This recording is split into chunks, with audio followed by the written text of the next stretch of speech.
Assalamualaikum warahmatullahi wabarakatuh.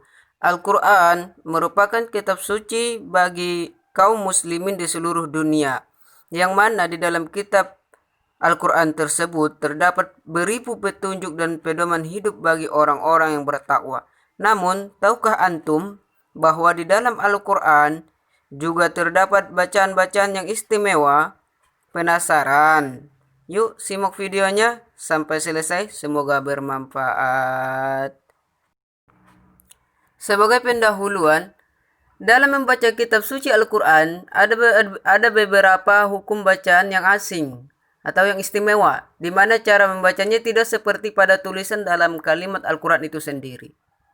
Kemudian, hukum-hukum bacaan tersebut disebut sebagai hukum bacaan gharib. Tentu saja karena bacaan ini asing atau tidak biasanya, maka akan dikhawatirkan terjadi kesalahan dalam membaca Al-Quran. Jadi sangatlah penting untuk dipelajari dan diketahui sebagai bentuk adab dan tata krama dalam membaca Al-Quran. Pengertian gharib. Gharib merupakan isim sifat dari kata gharaba yaghribu yang artinya tersembunyi atau samar. Menurut ulama qurra, gharib artinya sesuatu yang perlu pembahasan khusus karena samarnya pembahasan atau rumitnya permasalahan baik dari segi huruf, lafal, atau arti maupun permasalahan yang terdapat dalam Al-Quran. Macam-macam gharib menurut fakar ahli qiraah Syekh Abu Bakar Hasim bin Abi Najud atau lebih dikenal Imam Hasim, hukum bacaan gharib dengan riwayat Imam Hafaz sebagai berikut. Apa itu sakta, tashil, ismam, imalah, dan naqal? Pembahasan yang pertama yaitu sakta. Sakta adalah berhenti sejenak tanpa napas selama satu alif. Sakta ini terdapat dalam Al-Quran, dalam surah Al-Kahfi ayat 1, surah Yasin ayat 52, dan surah Al-Qiyamah ayat 27, kemudian surah Al-Mutaffifin ayat 14. Adapun contoh-contohnya sebagai berikut.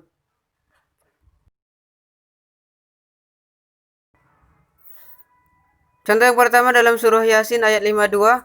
A'udzu billahi minasyaitonir rajim. Bismillahirrahmanirrahim. Qalu ya wailana man ba'atsana min marqadina hadza. Contoh yang kedua dalam surah Al-Qiyamah ayat 22. Bismillahirrahmanirrahim. Wa qila man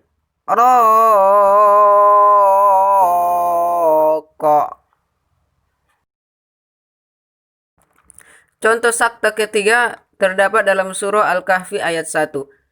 Karena berhubung saktahnya itu terletak dalam akhir ayat, maka dalam hal ini dibolehkan menjadi dua cara membacanya. Yang pertama tidak memunculkan hukum bacaan saktah, yang kedua memunculkan hukum bacaan saktah.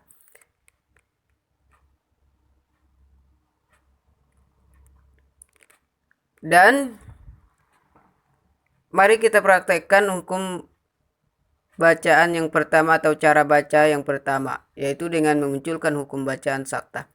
A'udzu billahi minasyaitonir rajim. Bismillahirrahmanirrahim.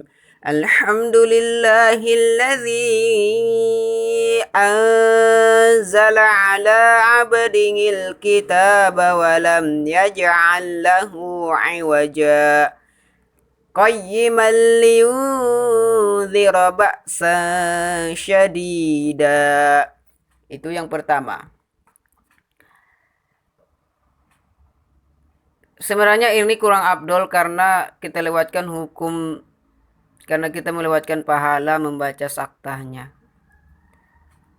Dan cara yang kedua yaitu dengan memunculkan hukum bacaan sakta, yaitu A'udzu billahi minasyaitonir rajim. Bismillahirrahmanirrahim. Alhamdulillahilladzi anzala ala 'abdihil kitaba wa lam yaj'al lahu 'iwaja. Qayyiman liyunzira ba'san syadida.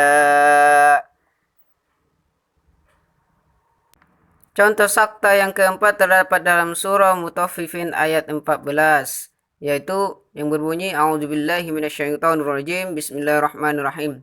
Kalla bal rana ala qulubihim ma kanu yaksibun. Kita ulangi. Kalla bal rana ala qulubihim.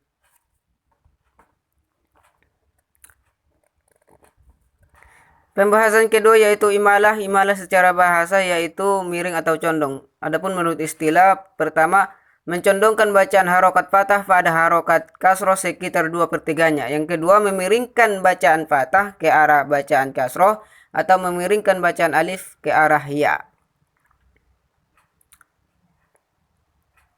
Menurut Imam Hafaz, bacaan imalah dalam Al-Quran hanya ada satu, yaitu dalam surah Hud ayat 11, surah 41 juz 12. Dalam ayat tersebut terdapat kalimat majaroha yang dibaca imalah menjadi majareha. Kita baca Bismillahirrahmanirrahim. Wa qala rukabu fiha bismillahi majreha wa mursaha. Pembahasan ketiga yaitu tashil. Tashil adalah meringankan bunyi hamzah yang kedua. Cara bacanya ada dua. Yang pertama, dipanjangkan hamzah yang pertama. Yang kedua, meringankan bunyi hamzah yang kedua. Sebagai contoh, Bismillahirrahmanirrahim. Jamiyyu wa arabi. Contoh yang kedua, jamiyyu wa arabi. Pembahasan yang keempat yaitu nakol. Dalam contoh biksal ismu, dibaca biksalismu. Dipindahkan harokat hamzah kepada lam. Perhatikan Bismillahirrahmanirrahim. Biksalismul fusuku ba'dal iman.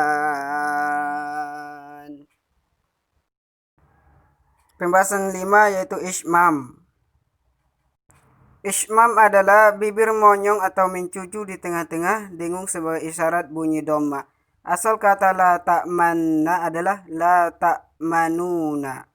Makanya nanti bibir dimonyongkan ke depan. Contoh, la ta'manna. Sekali lagi, la ta'manna. Sadaqallahul azim. Sekian pembahasan dari saya. Mohon maaf jika ada kesalahan. Wabillahi taufiq wal hidayah. Assalamualaikum warahmatullahi wabarakatuh.